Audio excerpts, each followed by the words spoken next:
Welcome to the Customer Wins podcast, where business leaders discuss their secrets and techniques for helping their customers succeed and in turn grow their business. Hi, I'm Rich Walker, the host of The Customer Wins, where I talk to business leaders about how they help their customers win and how their focus on customer experience leads to growth. Today is a special episode in my series on AI, artificial intelligence, and today's guest is Babu Sivadasan, I'm saying it wrong, CEO and founder of JIFFY.ai. Some of our past guests in this series include Mamal Amini, CEO of Govern GPT, and Gabe Rissman of Your Stake. Today's episode is brought to you by Quick, the leader in enterprise forms processing. When your business relies upon processing forms, don't waste your team's valuable time reviewing the forms. Instead, get Quick. Using our AI-driven Form Extract API, simply submit your completed forms and get back clean, context-rich data that's 99.9% accurate. Visit quickforms.com to get started. Now, before I introduce today's guest, I want to give a really big thank you to Howard Lee of Buckingham Strategic Wealth for introducing me to our guest. Buckingham is one of the leading RIA firms, and I'm proud to have them as a customer. Go check out their website at buckinghamstrategicwealth.com. All right. Babu Sivadasan is the co-founder and CEO at JIFFY.ai, which is a no-code digital transformation AI platform. Babu is a passionate entrepreneur who likes helping others. With over 20 years experience at Envestnet and roles from engineering all the way to group president, Babu has had a tremendous impact on wealth management and retirement industries. Prior to co-founding Envestnet, Babu was a co-founder of Stamps.com. I think we all know who they are. Babu, welcome to the Customer Wins. Thank you, Rich. Great to be here.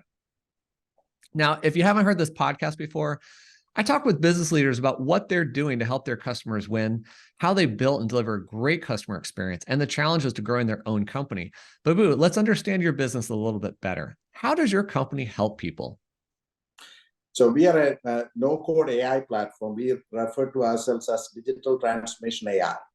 And we enable the creation of delightful client experiences and tie that with automated middle and back office so that you can deliver meaningful experiences and immediate gratification to your clients. If you're an enterprise, if you're a wealth management firm, or if you're a financial bank or an insurance company. So we focus primarily on financial services as a segment. Yeah, no, that's a great market, and it's something you have a lot of experience with. And I think we all need help in that industry, right? Oh, absolutely. I think we have some customers in common even that are using your platform. So when we say no code, is that really true? Can you do an entire application with zero programming? Absolutely. We do things where you take all of your forms, Rich, and we can convert them into digitally engaging applications in a jiffy, right? So those are the kind of things AI is capable of doing, and so we could do some of those things without any need for writing code. Yeah. Now, a lot of people are looking for comprehensive systems, like new account opening, et cetera. Do you give them a platform that performs a lot of those processes or workflows already, or do they just simply use your product to build those as they want? Yeah, we do both.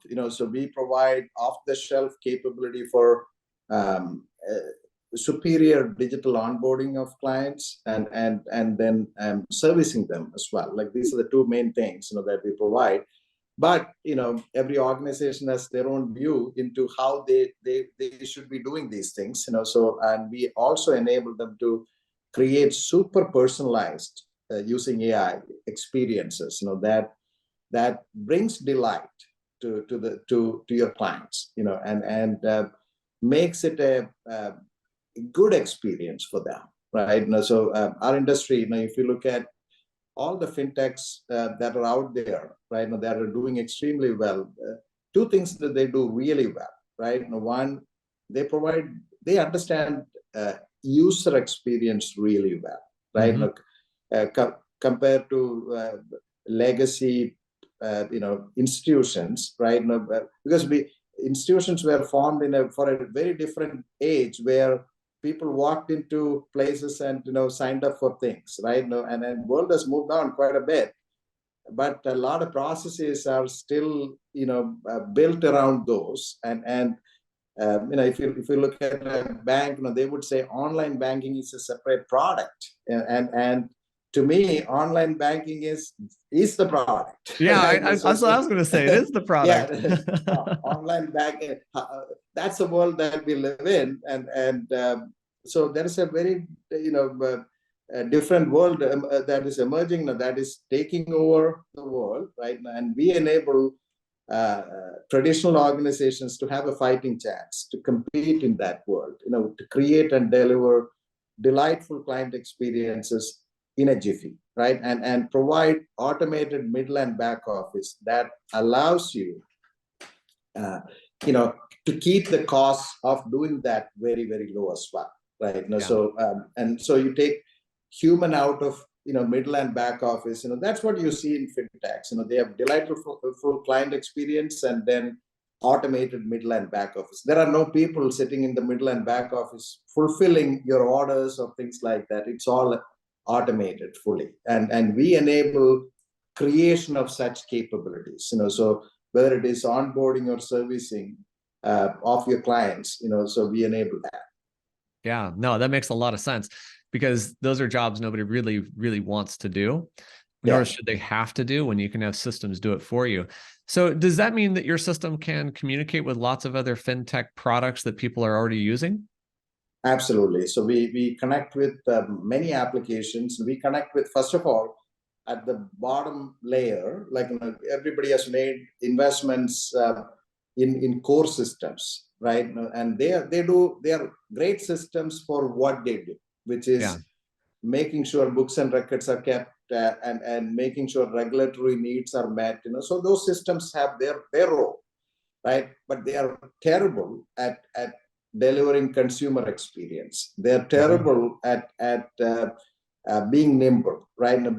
Being able to build on top of that. So that's where we come in. We provide a middleware, right, on top, which is connected with all the core systems, whether it is multiple banking cores, wealth cores, or insurance core systems. So we unify them and enable the delivery of a SoFi-like experience for traditional financial services organizations. So we provide a unifying onboarding experience. Today, what happens is, you could be a financial institution that is, every financial institution's goal is to, sell you or serve you with seven different types of accounts, right? Whether it is lending, checking, savings, money market, investments, retirement, and health savings accounts, right? So but these are all different core systems, and traditionally, what used to happen, if I'm a consumer and you're a financial institution offering me all these capabilities, I'll get 7 different experiences for onboarding, because it's very product centric. It is.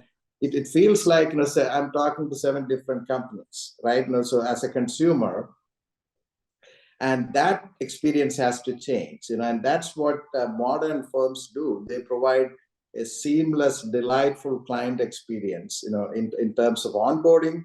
And then similarly, how many times have you been frustrated when you make a request for something, you want to make a change, or and then you have to first tell them which type of account, and you get routed to that department and things like that.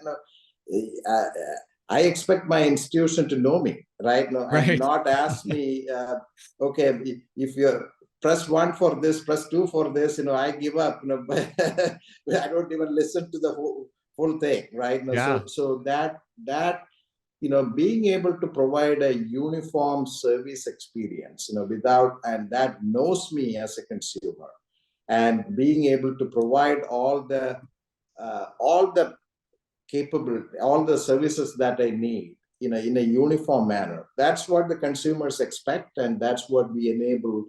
So we sit on top of these core systems, so you can ask for a request. So a lot I'll give you a simple example, for example, right? Now, so let's say I just moved, and I got to update my address. A very simple thing, right? Now, people move all the time, right? Now, and I just need to. So it's a painful process today. You first of all, you may have 4 accounts. You may call and request a change, but now I may not have remembered all 4 accounts there, right? Now, so it needs to intelligently tell me that, okay, if I'm making a request, is that applicable for all these accounts? Or is that, by the way, you have these 4 accounts, and that experience is what matters. And I'm being able to quickly get that done electronically, right? Which is online. We provide that, or it could be you walk into the branch, or and they need to have the same experience as well. It is unbelievable that majority of the financial institution in the country, and if you look at banks or credit unions, their branch software is so different than their online software. So what happens is you experience something online, and they wouldn't be able to see the same thing, right? So it's so siloed, and then you have data being shipped back and forth. We eliminate all of that. We really truly transform. When they're on Jiffy, they are really on a Jiffy. They do things in a Jiffy. I think it's fascinating because we're all consumers, right? You're a consumer, I'm a consumer. We might run tech companies focused on the back office, but we're still consumers. And we're used to having so much energy go into our iPhone apps or Google Play Store apps and the things that as consumers we love to interact with, but we don't see that in the middle and back office as much. So that's really great that your guys are focused there. And also to bring that forward, because I think a lot of fintechs, especially if they're serving back office, struggle with the better UI, the better user experience, et cetera. What are some of the metrics that you guys focus on to ensure that you're delivering a great experience or helping your customers deliver a great experience? Are there any keys or milestones that you're looking at? Yeah. Typically, we look at the cost per account, cost of servicing an account, and that's on the servicing side, and you want to see a downward trend, or you're able to handle more, with the number of people that you have, right? So traditionally, it's been a linearly scaling. As you add more accounts, you need more people, right? So that and then the second, from an onboarding perspective, what we look for is how quickly you are able to convert a client. A lot of organizations, they spend so much money on digital marketing and things like that, but then when somebody is actually ready to come in, like you provide them with a terrible experience, that they walk out immediately. Yeah, I my joke and true story is I spent weeks with a life insurance agent deciding to move and do business with him. He hands me a 78-page form to fill out and says, "Get back to me when you're done handwriting it." No, I never finished it, never went back to him. Exactly. But let me ask you a different question. Oh, go ahead. The other thing, so we believe in not just everything is need to be online, right? So I would argue that sitting in front of, if you're an advisor, sitting in front of your client, having a natural conversation and having a deck of forms to sign is a great experience, right? And the problem is that getting that converted is laborious process, right? So what we do is our AI technology can scan all that, and you do this. With partners like you, we are able to extract all the information from there, and then make that as effective and as least expensive as somebody filling it online. So we enable that hybrid environment as well, so that you take the cost out of the equation, not the convenience. Yeah, right. Well, so you started asking the question I was going to ask, which is, what is the AI doing inside of your system, and why is AI needed to do this? So the forms I get, how else are you applying AI to your solution? When we assemble capability, right now, so we start with simple instructions, just like you go and chat GPT, you can ask it to write code. In our world, you ask us to deliver functionality, and we deliver ready functionality. So that's the Wow. key difference. Yeah. Okay. So you are doing generative type of AI where you can ask questions and find knowledge, etc. Yeah, correct. That's And really awesome. yeah, no, How, and 4 years ago, when I was beginning to preach this, it was a tough, tough sale, So, but it's great to be on the right side. Finally, things are getting. The whole world is catching up. yeah. I mean, I think the world found out about this in December of last year, started to find out about GPT stuff at that time. I mean, frankly, I did. That's when I started using it, but it's been going on for a while. So actually, you're right. So I remember 3 years ago, I did a demo of our technology, and somebody told me it's a gimmick. So it cannot be done, right? Yeah. Yeah, no, it may sound too good to be true, right? But it is possible, and you may not cover everything on day one, right? So we've been methodically working on it.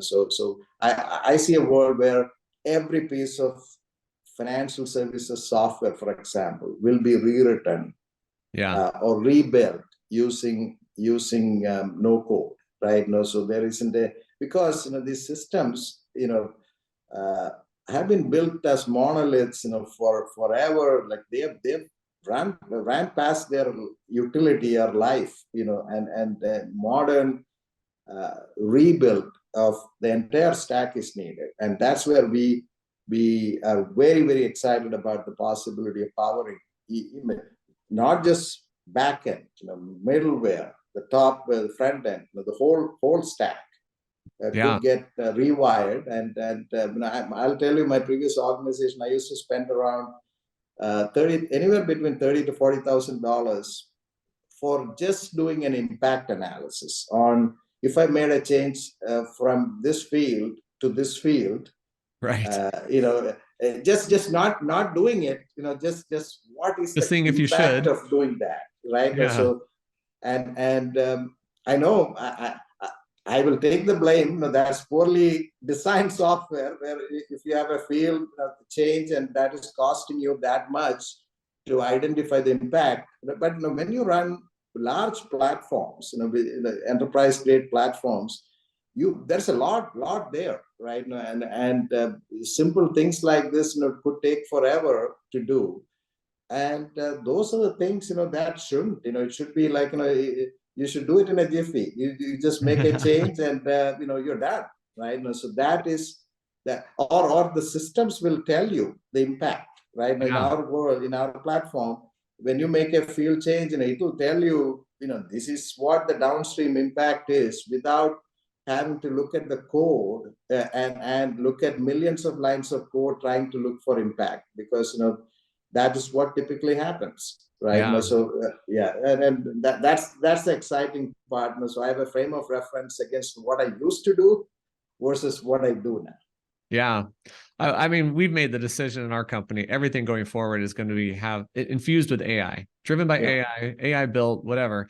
And a year ago, I told my entire team, every person on this team has to find a way to use AI to make your job easier, better, faster, more effective, higher quality, etc. And we're doing that, frankly. And you're giving people an opportunity to do that for themselves with your platform, which is awesome. I'm curious about one other thing. I mean, you're a technologist background.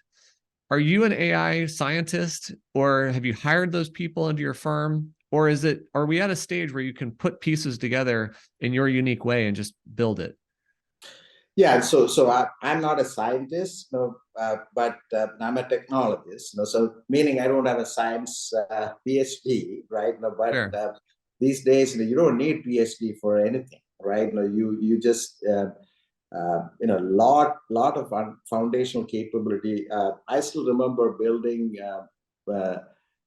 AI models back in in '92, where we were trying to build models and put them on the spacecraft, or for Indian Space Agency, like the rocket software. we were trying to detect circuit faults using AI, right? Or using those days, you referred to them as neural networks, So I remember how painful that was.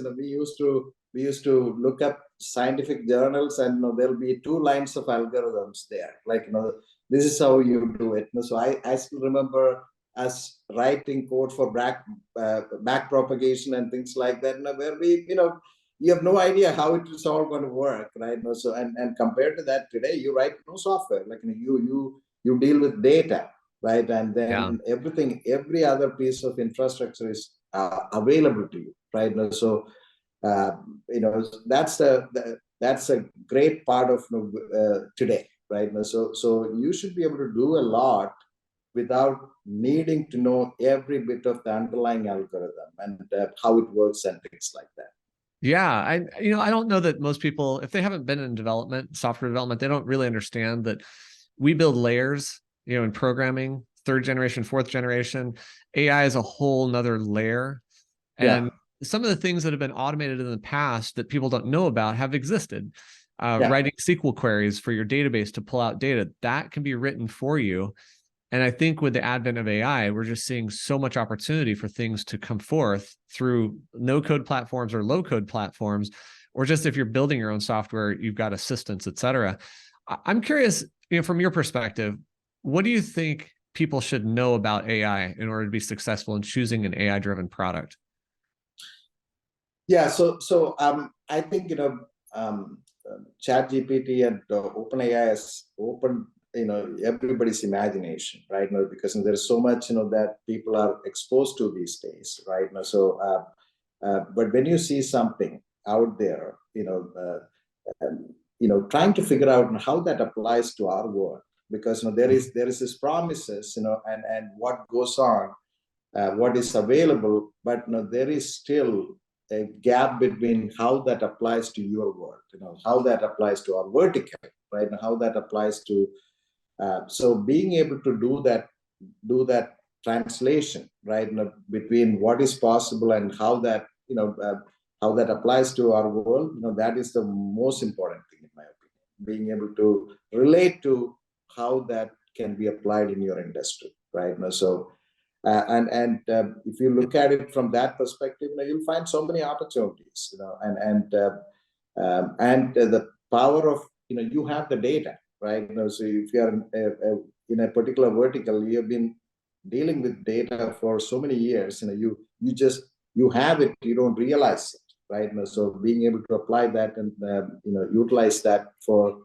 applying that groundbreaking technology to your world, that is the opportunity. So you're saying something that makes me think that anytime you choose software, you don't have to care how it works. You have to care about what it can do for you and how it can be built into your environment, framework, tech stack, what have you. You're kind of saying the same thing about AI. You don't have to know which AI model or how it worked or et cetera. You have to understand what is your problem and how can it be solved, right? Yeah. There are plenty of models available today. For you to, granted, one model will always be better than the other model, right? But being aware of the problem, right, and then you have off-the-shelf choices and a lot of them available for you to solve that problem. Yeah, no, it's incredible. That's also why I told my team, go find a tool, find something, and see what it can do for you. Find Jiffy. Yep, find Jiffy. Okay, so let me ask you a different question then. How accessible is Jiffy? I mean, is this an enterprise scale? You've got to go all in on it, or can somebody just start up and use it as a single user?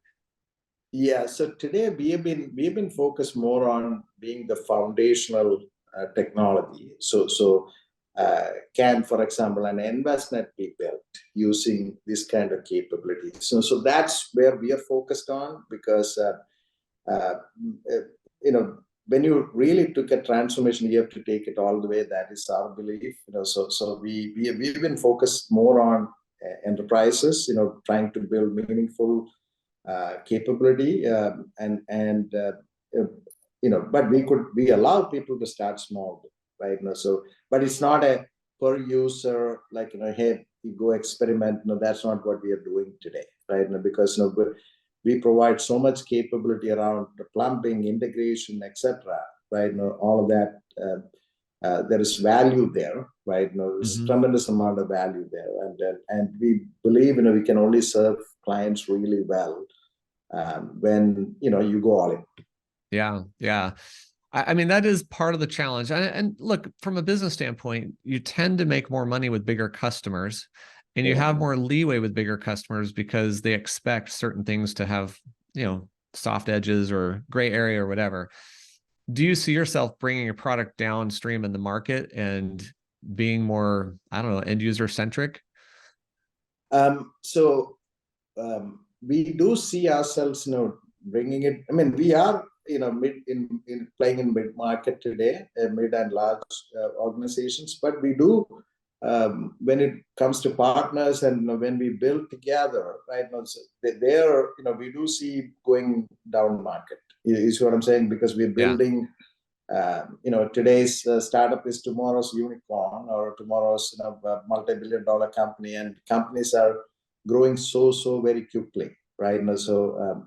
But we have been careful. We can also crash and burn if you chase every company that is being formed and things like that. So we've been hedging ourselves a little bit and making sure that we pick our battles as well. Yeah. No, that's great. I learned the hard way that you earn every customer one by one, regardless of size, right? You got to earn them one by one and solve their problems. I want to ask you, hopefully, a fun question. What is something that you know about AI that you don't think most people know? Oh man, today I would say most people know about AI that I don't know, but the possibility and the potential of how it could, I can imagine, 3 years out, 5 years out, what the world would be. That I think, maybe most people don't realize, so that, that's the true transformation potential. Yeah. Are you in Silicon Valley or San Francisco? Yes. I'm in Palo Alto. Okay. So you're in the heart of it. How much is AI living and breathing out there versus other places you've been to? Oh, so there isn't a sentence that I hear without AI in it.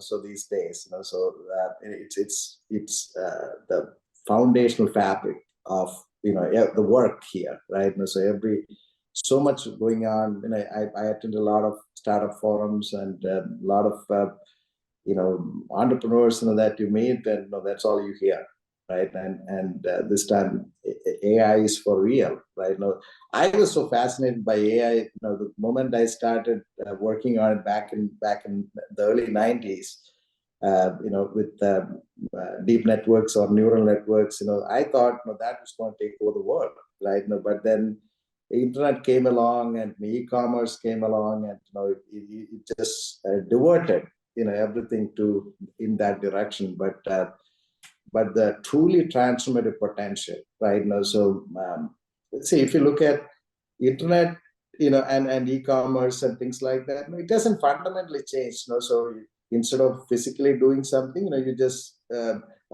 instead of ordering by telephone, you just provided a better front end to do it. But fundamentally, you haven't changed anything. You still have the warehouses, you still have you're still a retailer. You're still doing things that existed before.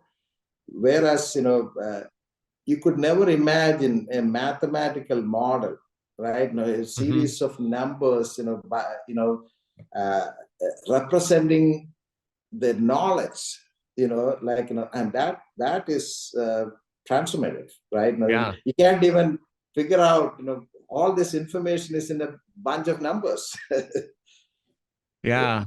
Well, I admire companies like yours because I think what you're doing is you're helping bring AI to life, because it is about the middleware. It is about the fundamental bricks and layers that we have to add to get to a point where people experience it. And most people are experiencing AI without knowing it because it's part of a service, part of a product, et cetera. And it's going to continue that way for quite some time before we get to robots that do the manufacturing work, if that happens. Yeah. You've been a leader for a long time, and I want to just ask you a question on leadership.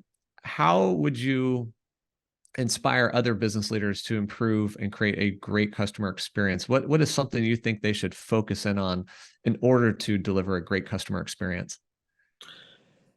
So, this is something, I always find it fascinating, right? Now, everybody deserves, this is, I can talk about our own organization, how, what I challenge our own people, right? Now, we all experience great products, great services.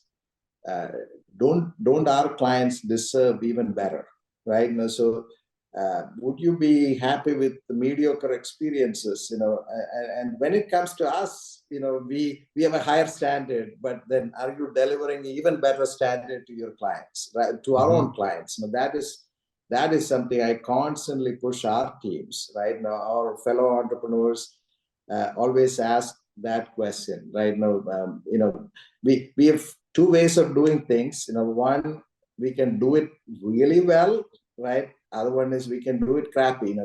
Why would you go there, right? So Right. you still have to do it. You still put in the effort. Why wouldn't you do it the best way possible, right? That's what I push people. So take the mindset of building it the right way the first time, building it the great way the first time. Yep. Even if it costs more and takes longer?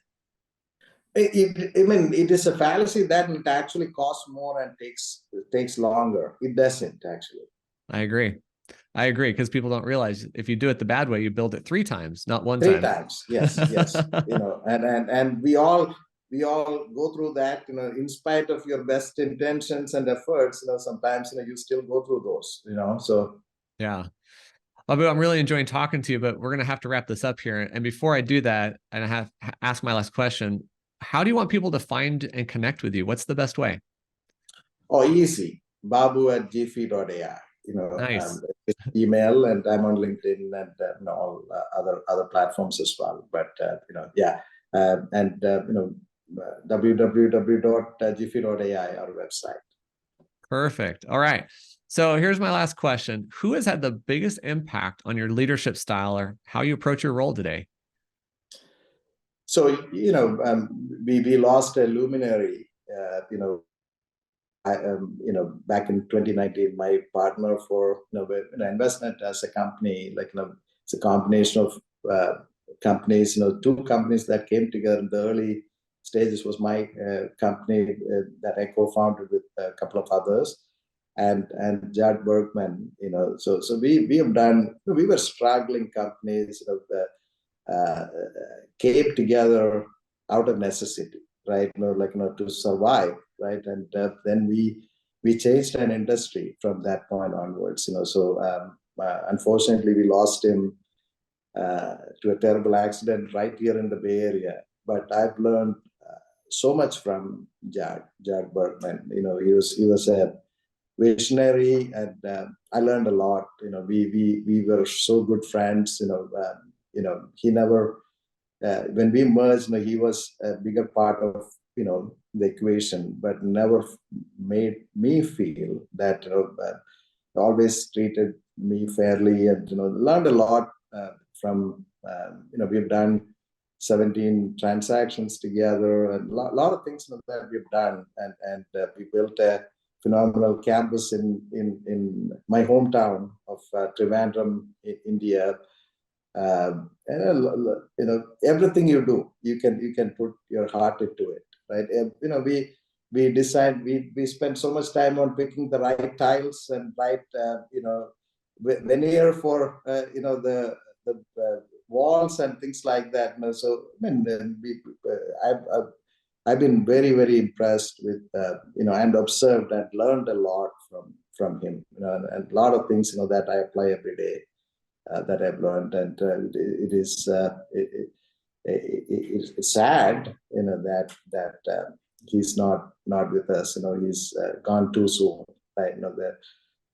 World lost it, especially financial services and wealth management industry lost a luminary. So and it's been a privilege to be serving right with him, and we took a teeny company or a teeny idea into a public company, and became a foundational player in the ecosystem. Yeah, no, it's incredible the name that you guys built. And I love asking this question because I love hearing these stories of how people have impacted each other. Because at the end of the day, I think that's what it's about: how we help each other, how we impact each other. Oh man.